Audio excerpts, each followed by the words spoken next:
बारिश के कारण तुषार को आज ऑफिस से निकलने में देर हो गई थी। वैसे तो वो देर रात की बस से ही घर जाता था, लेकिन आज ऐसा लग रहा था जैसे आखिरी बस भी छूट जाएगी। अरे तुषार जल्दी कर, ये बस छूट गई तो घर कैसे पहुंचेगा? ये बारिश भी आज ही बरसनी थी।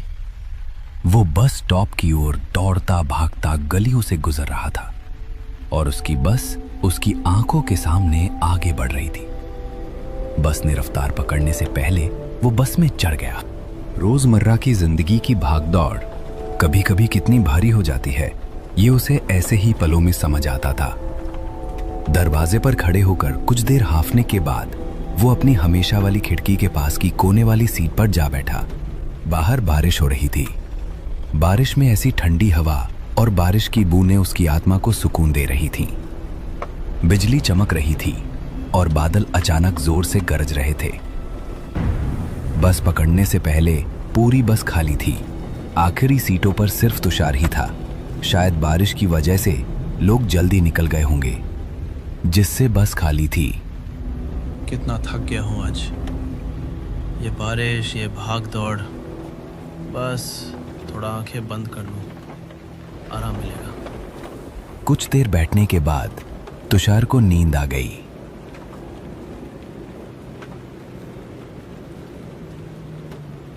ठीक 2 मिनट बाद उसकी आंख खुली तो उसने देखा कि बस लोगों से खचाखच भरी थी। अरे ये क्या, अभी तो बस खाली थी, इतने लोग कहाँ से आ गए? एक स्टॉप पर इतने सारे लोग अचानक कहां से चढ़ गए? इतनी थकान और ऐसे मौसम में ये सवाल उसे छोटा लग रहा था। छोड़ यार, ज्यादा मत सोच, थकान ने दिमाग खराब कर दिया है। उसने फिर से आंखें बंद की और सो गया।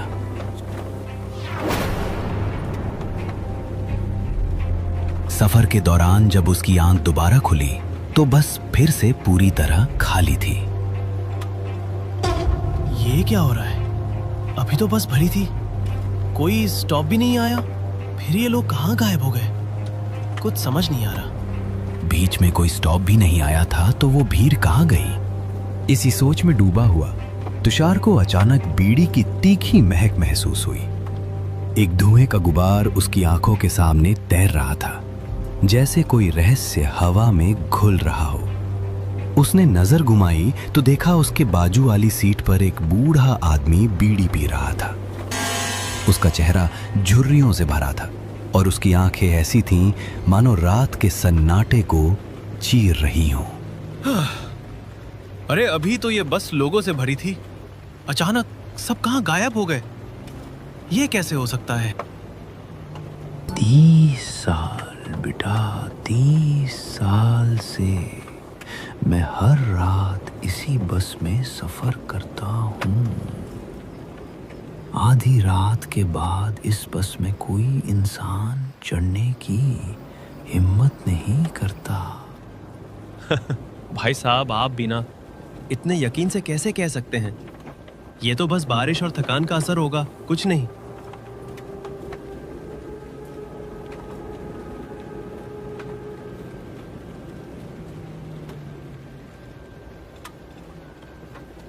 तुम्हें लगता है मैं झूठ बोल रहा हूँ?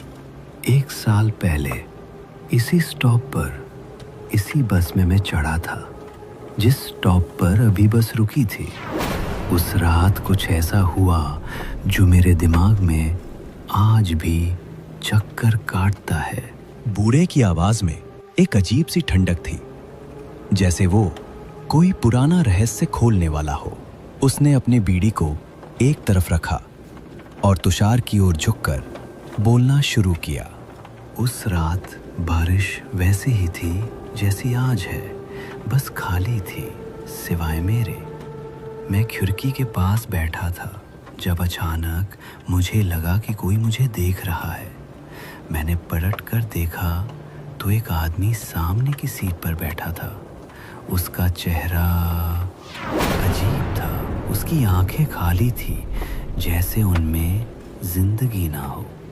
वो चुपचाप मुझे घूर रहा था।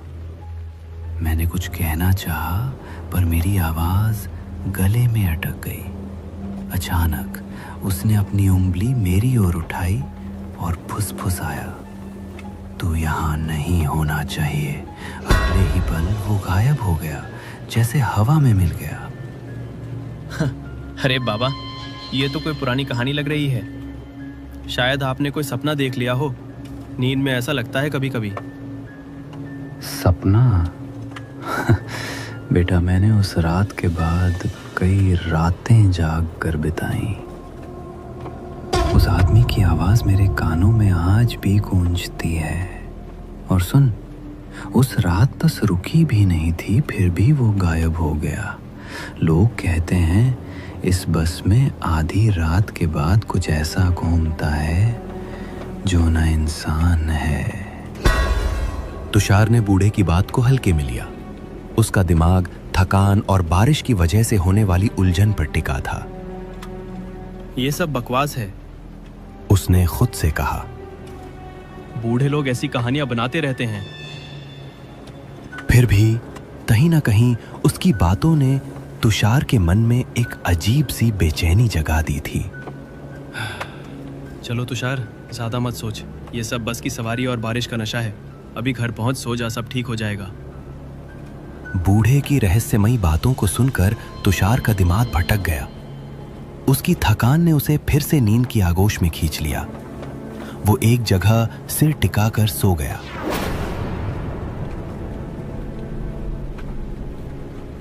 लेकिन ठीक 5 मिनट बाद उसकी आंखें खुली। अंधेरे में बस का सन्नाटा और भी भारी लग रहा था। उसने इधर उधर देखा और उसका दिल ढक से रह गया। वो बूढ़ा आदमी वहां नहीं था। ये क्या? अभी तो वो यहीं था।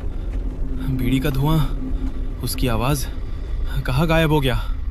कुछ तो गलत है इस बस में। तभी तुषार की नजर सामने की सीट पर पड़ी। वहां एक आदमी बैठा था, अखबार पढ़ रहा था। रात के 1 बजे इस सुनसान बस में कोई अखबार पढ़ रहा था। उसका चेहरा अखबार के पीछे छिपा था और वो इतने ध्यान से पढ़ रहा था जैसे दुनिया की सारी खबरें उसी में समाई हों।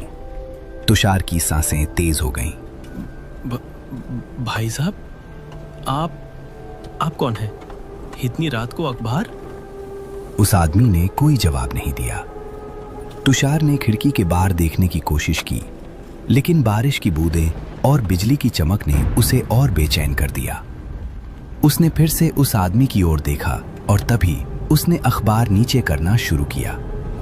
जैसे ही अखबार नीचे हुआ, तुषार ने उसका चेहरा देखा, खून से लथपथ, सिर का एक हिस्सा कुचला हुआ, जैसे किसी ने उसे बेरहमी से मारने की कोशिश की हो। उसकी आंखें खाली थीं, जैसे कोई आत्मा उनमें बाकी न बची हो। नहीं, ये क्या है? तुषार की चीख बस के सन्नाटे में गूंज गई। उसकी आंखें बंद हो गईं और वो सीट पर सिकुड़ गया। अचानक एक ठंडी हथेली ने उसका कंधा पकड़ा। उसने डरते डरते आंखें खोली तो वही आदमी सामने था, लेकिन अब उसका चेहरा बिल्कुल साफ था। कोई खून नहीं, कोई घाव नहीं। वो हल्के से मुस्कुरा रहा था। अरे भाई साहब, क्या हुआ? इतना डर क्यों गए? आप ठीक तो हैं? पानी पिएंगे? आप अभी, आपका चेहरा, खून, ये सब क्या था? मैं पागल तो नहीं हो रहा? डर गए ना? इस बस में रात को अजीब चीजें होती हैं। कुछ दिखता है, कुछ गायब हो जाता है। तुमने कुछ देखा तो भूल जाओ, यहां रुकना मत, वरना। उसकी बात अधूरी थी, लेकिन उसकी आवाज में कुछ ऐसा था कि तुषार का खून जम गया। उसने कांपते हाथों से उसकी पानी की बोतल ली और दरवाजे के पास जाकर अपने चेहरे पर पानी के छींटे मारे। 2 घूंट पानी पीकर रुमाल से चेहरा पोंछते हुए वो अपनी सीट पर लौटा। लेकिन सीट पर वापस बैठते ही उसका दिल फिर से धक से रह गया। वो आदमी वहां नहीं था। ये क्या हो रहा है? अभी तो यहीं था, कहाँ गया? तभी बस के दरवाजे की ओर से एक आवाज आई। मैं यहां हूं, दरवाजे के पास। तुषार ने देखा वो आदमी दरवाजे पर खड़ा था। अचानक बस की रफ्तार बढ़ी और वो चलती बस से कूद गया और जोर से किसी चीज से टकराने की और जोर से चिल्लाने की आवाज आई। तुषार का दिल जोर जोर से धड़क रहा था। उसने सोचा भागने का समय है। वो दरवाजे की ओर दौड़ा और किस्मत से उसी वक्त एक स्टॉप आ गया। वो बस से कूद पड़ा और बारिश में भीगता हुआ स्टॉप पर खड़ा रहा। बस धीरे धीरे उसकी आंखों के सामने से गुजर रही थी, लेकिन अब उसने उस बस का असली रूप देखा। वो बस पूरी तरह आधी जाली हुए लग रही थी, जैसे उसका एक्सीडेंट हुआ हो, और बस में बहुत सारे लोग थे, लेकिन वो जिंदा नहीं थे। खिड़की से उसे एक हल्की सी मुस्कान दिखी। वही अखबार वाला आदमी और वो बूढ़ा आदमी जो अब भी उसे देख रहा था। तुषार की सांसें थम गई। बस जब तक उसकी नजरों से ओझल नहीं हुई, वो वहीं खड़ा रहा।